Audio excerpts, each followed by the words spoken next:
Well, happy Sunday, everybody. I hope everyone is having a fantastic day. There are four things we're going to cover off in today's live stream. First, we are going to talk about Cities of Venus. Second, we're going to talk about developments on prequel and the sequel. So, essentially, Survivors of Venus and Architects of Venus. Then we're going to talk about some game design development we're doing where I'm going to do two different box openings today. So I'm going to try to get through all this in like 20 minutes, if not 15 if possible. So here it is. Let's go quick. So essentially, we are now in the final 72 hours of Cities of Venus campaign. I couldn't be happier with where we're at. I think last I checked, we're at $112,000, 560% funded. It is going swimmingly. So we're very, very happy. But last 72 hours, we should get that back end hockey stick. And the only thing that's going to come into play in this is the fact that it's a Sunday, and Sundays and Mondays are traditionally super low for Kickstarter like pledges. Although we're in the last 72 hours, which is when you typically see an upswing. So I don't know how those two things are going to balance out, but we'll watch through it the day. And we've hit a lot of milestones. You know, the first thing I wanted to do was cross 100,000 on a game. We hadn't done that yet, and this is our sixth campaign. The second thing was 1,000 backers. We've crossed that. And our last milestone that we hope we can get, and we're just hoping everyone's cheering for us, is 100,000 US. That puts us into the six-figure club, and definitely sets the trajectory for titles to come. So that's my spiel on Cities of Venus. Check it out. Kickstarter.com. Go to Cities of Venus. And if anything, just give us a like on the campaign, or even $1, any kind of pledge at all. It just shows your support. And check out the cool stuff in there. We've got Chronicles of Venus, which is like a little digital story series we've created. That is in our updates. You'll see on that page as well, which is cool. We've got two more episodes coming. One, the last one we had was pretty dark. The next one we have is essentially the end, or the last step in the game. And then on the very, very last day of our campaign, with like a few hours to go, we have one more special episode coming, which kind of sets things up to come in the future, which I think is going to be pretty cool. So, Cities of Venus update. Okay. Next update is the prequel and the sequel. So we have the prequel, which is Architects of Venus. This is essentially a roll and write. We haven't decided if we're going to do it as a print and play or actually like an actual physical copy that we'll sell, but it's the design of these boards. So it'll be before set in an era before Cities of Venus, where architects are trying to map out and design the cities themselves in the most efficient way. And so we have the prototype for that already. We're reskinning the artwork on it. So we had another developer, Stephen Hill, who created the game design. And so we're doing the artwork on that right now. And we're hoping that we can have that ready for Toronto Proto Spiel on June 10th to play test that with some people. So certainly if you're in the Toronto area, come on out on June 10th, maybe even 11th. We might show up on the Sunday as well. And we're going to be going through some playtesting of a bunch of our stuff, and that's one of the ones we are going to be playtesting there. The sequel, Survivors of Venus, takes the story kind of to the next step, which is what happens to these miners that go down to the surface and are unable to return. What happens to the cryopods that hold engineers that no one took during the drop that end up going to the surface? What happened to those people? Well, in fact, they do survive, at least for a short period of time. And the objective of Survivors of Venus is you are the miners. You're down in your mechs, and you are trying to find survivors. So you're kind of mining the surface to get to the areas where these survivors are, to get them. At the same time, trying to unlock pieces of engineering and ship pieces so that you can build a rocket or some kind of ascent vehicle so you can take the survivors back up to the city, which is just the story wise, we just think is awesome. So that is our sequel. It will be a standalone sequel. And we do have a plan to have all these in like a big box eventually down the road. But this will come probably in the fall or spring of 2024 will be when we launch that campaign. So we're putting a lot of work into it. Adam and I were working on it again last night, and oh my God, we just get so excited when we when we get into a good kind of creative flow. And last night was a really good creative flow. Like we solved a lot of things that we were trying to solve. And this game is, I think people are gonna be really excited about it. It is awesome. And it's a different play style than Cities of Venus. So Cities of Venus is, we have a cloud drop. We've got worker management. You're building your tableau. Survivors of Venus is a polyomino game. And the polyomino represents how you're mining the surface and going out and mining the surface. And we'll tease out some more stuff about that in the coming weeks. But the mechanic we've got going on this is super cool. And oh my God, we're just pumped. Anyways, I can't wait to share it. Speaking of sharing, oh gosh, I got a lot of things to show. So I've got the Catnip Auction House printed proof. So the factory sent this. Production is being finalized and they're boxing the games up now. We're trying to get them to, obviously we've had a lot of pre-orders. And again, if you're watching this video, you can pre-order right now on tinrobotgames.com. We're going to probably fly those copies here so we can ship them to people that had already, did a pre-order in the game. And to try to have them for Origins in June. There's no way a boat will make it in time, so we'll have to fly some of it, which sucks because we'll probably take a loss on those copies, quite frankly, because shipping is very expensive by plane. And then the rest come by boat and into our bridge distribution warehouse, as well as up here in Canada. And then we'll start selling that game throughout the summer. So I'm very excited about that. So we're going to look at that together in a moment. And then the other thing I haven't really talked about, but this is a concept I've been working on for several years, and we finally kind of put pen to paper to work out the mechanics of this game. And oh my God, it plays so awesome, and people love it. It is a card game called Time Splicers. And the idea of this game is let me read the synopsis, shall we? All right. In the near future, humanity's greatest achievement comes to fruition, the singularity. Despite the warnings of scientists, it's too late. Mankind is on the brink of obsolescence, but with the advent of time travel, we have one last shot at reclaiming our destiny. The singularity, in a desperate attempt to thwart our efforts, is fracturing time itself, pushing us onto paths all too familiar. As time splicers, you are entrusted with the monumental task of mending the splintered timeline and halting the singularity's roots from ever taking hold. Armed with the knowledge from an advanced future, your mission is not only to navigate the currents of time, but to also preserve the very essence of humanity. Man, does that not sound cool? So that's the description of our game. You are time splicers. Your job is to stop the singularity from occurring. So each player, I'll show these cards in a second, and this is a prototype that we're going to play at Protospiel TO. So if you're there, again, we'll be playtesting this that weekend. June 10th and 11th. So you're basically these time splicers, and your role is to collapse timelines. You're constantly trying to collapse timelines. Timelines are splitting, and you're trying to collapse them. And when you have a timeline that involves a singularity, you want to collapse that as well. And the reward system is you're every time you're able to do these mini collapses or larger collapses of timelines, you get these time crystals. And with the time crystals, that scores towards your end goal, and then at the end game scoring, the first person to 7 essentially wins the game. So let's look at this prototype together. So this is Time Splicers, and I have no idea why my other camera is frozen. That is bananas. My desk cam is broken. What is going on, people? All right. All right, I guess we're doing the one cam on this one. My desk cam is not OBS. It's a love-hate relationship. Okay, so Time Splicers. Let's look at it together. So in the box, and again, this is GameCrafter, and GameCrafter does they do a great job. You can create a box, you can create cards. They have pieces you can order and add to your game. The only thing they don't do yet is thermoform trays, but I'm sure that's coming down the road. All right. So these are the Time Splicer cards.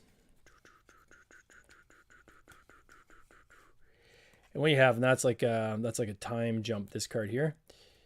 And you have different, you can freeze time. Let me see here. You have different eras as well, which is really cool. So you have these different eras. And what I wanted to do in this game, and they have a gloss, so they're going to reflect the camera light. I do apologize for that. So like, for instance, this is like the Age of Exploration, Industrial Revolution. We have World War One. Oops. Bloop. We have the Singularity. And let me grab two that are similar here. What's really cool, here's one right here, Industrial Revolution. So, and you have different colors to show different timelines. So as you're splitting the timeline, there's 4 different timelines you can split. So you're jumping forward and back in time, and you can also go in parallel timelines if you can jump onto the same number. And the cards play on the table, and then you have your meeples that move around between the cards. We have these little lightning bolts, which came from GameCraft as well. I'll probably, when we go into production on this, make these, like, I think transparent acrylic would look even better. But you get these little time bolts. And use these to allow you to jump within your current timeline, so you can jump forward and back. And as you're placing cards and kind of expanding that timeline, the goal is to try to do these little mini collapses. But one thing that's really cool is, here's 2 cards here, is every card that is from the same era. So this one here's the Industrial Revolution. You can see the blue and the white showed the 2 different timelines. So these are are the same time, or the same event happening in 2 different time periods. And each card is just, like, on first look, they look exactly the same, but they're slightly different. The buildings in the back, one's got a smokestack, the other one doesn't, are slightly different. All of our cards do that. So we have like the Bronze Age, and you'll see that like the people out on their walkway, they're different people. You know, the background, the foliage is a little bit different in the background and so forth. So really, really excited about this. Time Splicers, we've got a lot of great feedback already. And I think we seem to be pretty much right on where we need to be mechanically on this. Like, it seems to be worked out. Obviously, a lot more play testing to come. Not sure when we're going to launch this. Might be next summer. One thing I'm thinking about doing is like a small box Kickstarter campaign. It's very tough to do Kickstarter campaign for anything under like $30.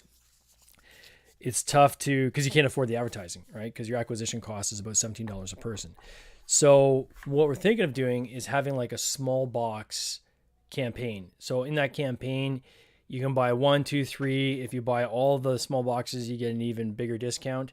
But we'd probably put in that Time Splicers, Catnip Auction House, Planting Evidence, Queen of Scots, small box version of Hamsters vs. Hippos, which we're working on right now to get that game even smaller. And then Megan, who's my niece and is working with us on Tin Robot as well, is working on a game called Clips, which is about hair cutting. And we might include that as well if it's ready. So 6 different small box games. That allows us to get the pledge value average up and then afford the marketing dollars behind it. If we do that, it'd probably be next summer. Okay, so that's Time Splicers. And we got these, I'll show you the time crystals, which are basically, you'll see these look very similar to what's in Cities of Venus, because I pulled them out of the Cities of Venus game. The idea is, I think we'll do like a translucent blue though for the time crystals when we actually do the final game. So that's Time Splicers. Awesome. All right, the next thing we're going to do is we're going to open this bad boy. And this is Catnip Auction House.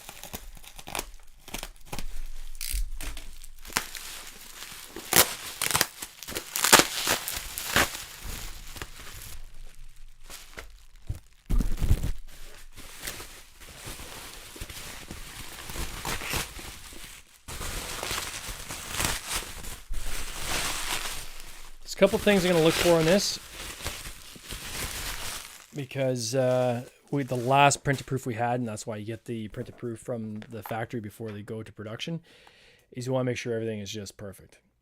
So this is your last chance to kind of look over the box.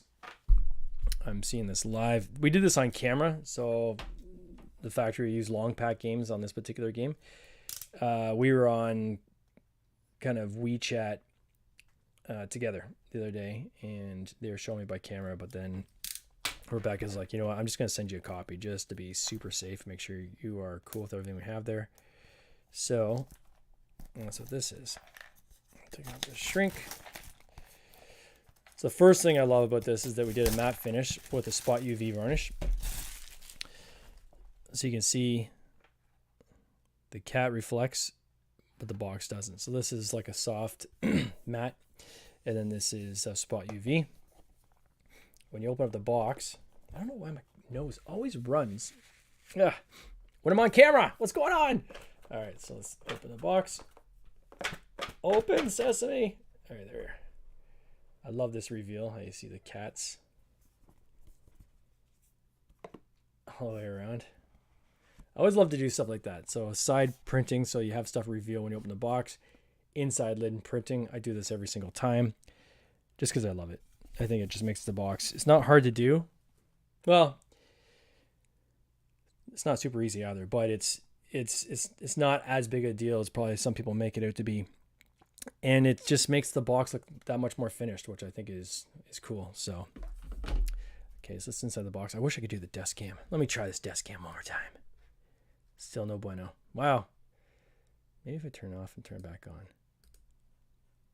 No, that's the wrong cam. Desk cam. There we are. Off. This is bizarre. Okay, so the first thing I want them to do is make sure when they pack the box that the rule book is on the bottom. We have our, oh, let me get a photo of this. Whoa, whoa, whoa. This is going to be a problem. That's why I like to get these. And I know Rebecca from Longpack will be horrified to see this. Okay. Here, let me just show you what I'm looking at. So there's this, well, you can't see if this bowl is the way it went in and the weight of the components. It cracked the bowl. So they're gonna have to come up with a solution now on how to not do that. I'm wondering if you go on top. Yep. You're gonna have to figure that one out. Okay, cool. This is why we do this. All right. Catnip, acrylic cubes, tarot size, like item cards. We have the cat screens.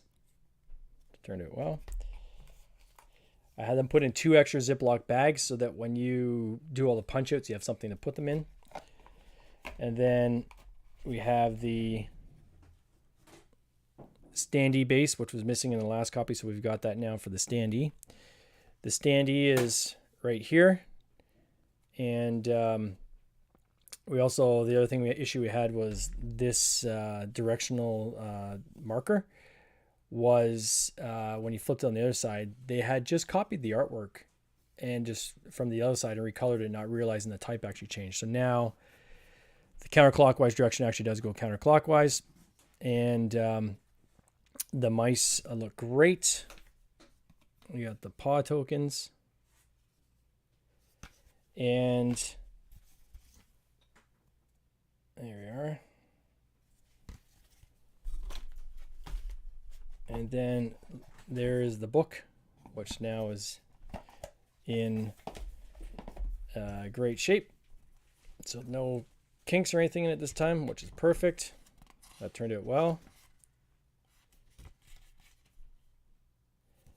And let's go through player screens. All right. So this is Jasper. Pun intended.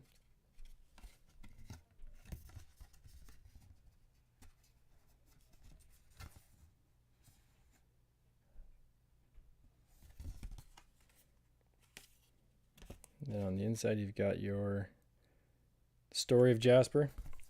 So Jasper likes to gamble. The orange tabby grew up in an auction house and knows where all the mice are hiding. His preferred, pun intended, item is jeweled cat litter.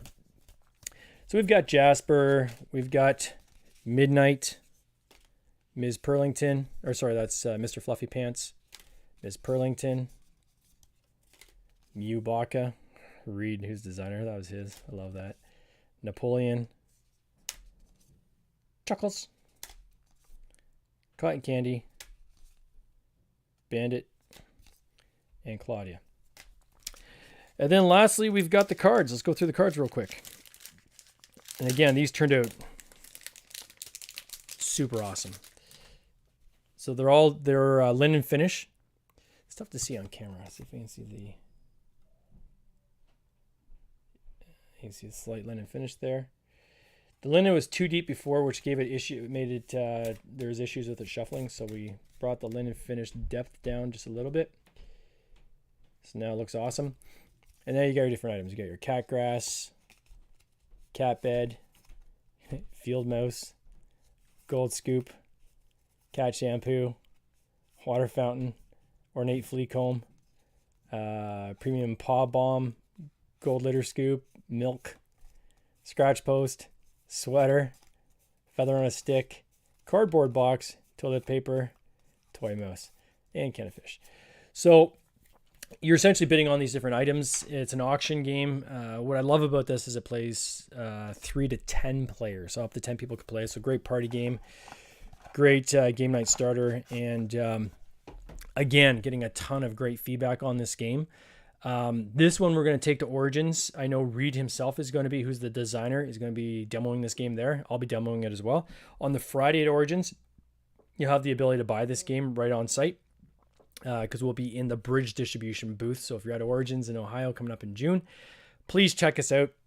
And we're there. So that's the update, guys, for May. So much going on. I want to just say thank you so much to everyone who has supported us on the Kickstarter campaign for Cities of Venus, for those who have expressed their excitement around these games that we're working on. Man, it just brings so much joy to my life to be able to share this with you and share this journey along the way. And I can't wait to show you guys what's coming next. Anyways, happy Sunday. Don't forget to check out our Kickstarter campaign. All the best. Cheers. This has been an episode of the Board Game Binge podcast, hosted by James Staley, produced by James Staley and Mike Bruner, with original music by Nick Smith. If you would like to watch these interviews live, simply subscribe to our YouTube channel, Board Game Binge, and you'll get access to live interviews, giveaways, and interesting board game content from across the industry. I can't wait for you to join us. See you next time.